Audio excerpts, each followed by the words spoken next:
பசும்பொன் ஐயா முத்துராமலிங்க தேவர் அவருடைய பெயரை மதுரை விமான நிலையத்திற்கு பெயர் வைக்க வேண்டும் என்று திண்டுக்கல் மாவட்டத்தில் நேற்று பிரச்சாரத்தில் ஈடுபட்டிருந்த எடப்பாடி பழனிசாமி சுதந்திர போராட்டத்தில் தீவிரமாக ஈடுபட்டு சாதிமதம் பார்க்காமல் தனது வாழ்நாள் முழுவதையும் மக்களுக்காகவே வாழ்ந்த தேசிய தலைவர் பசும்பொன் முத்துராமலிங்க தேவரின் பெயரை மதுரை விமான நிலையத்திற்கு சூட்ட வேண்டும் என குறிப்பிட்டிருந்தார்.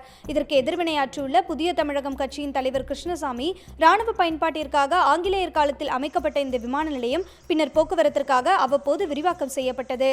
இதற்காக தேவேந்திர குல வேளாளர் சமுதாயத்தினர் தங்களது நிலங்களை தானமாகவும் மிக குறைந்த விலைக்கும் வழங்கியிருக்கின்றனர். நிலங்களை வழங்கிய சமுதாயத்தின் விருப்பத்தின் பேரில் அவர்களின் தலைவர்களின் பெயரை சூட்டுவதே சரியானது.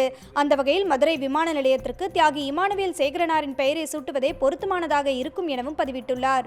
இதேபோல ஜான் பாண்டியனும் முன்னாள் முதலமைச்சரான ஜெயலலிதா கூட இதுபோன்ற கருத்துக்களை பேசவில்லை என எடப்பாடி பழனிசாமியை கண்டித்துள்ளார். தேர்தல் நேரத்தில் இதுபோன்ற தேவையற்ற பிரச்சாரங்கள் எடப்பாடி பழனிசாமி முன்னெடுப்பது அவரது அரசியல் பயணத்திற்கு ஆபத்தானது என கிருஷ்ணசாமி, ஜான் பாண்டியன் ஆகிய இருவரும் எச்சரித்துள்ளனர்.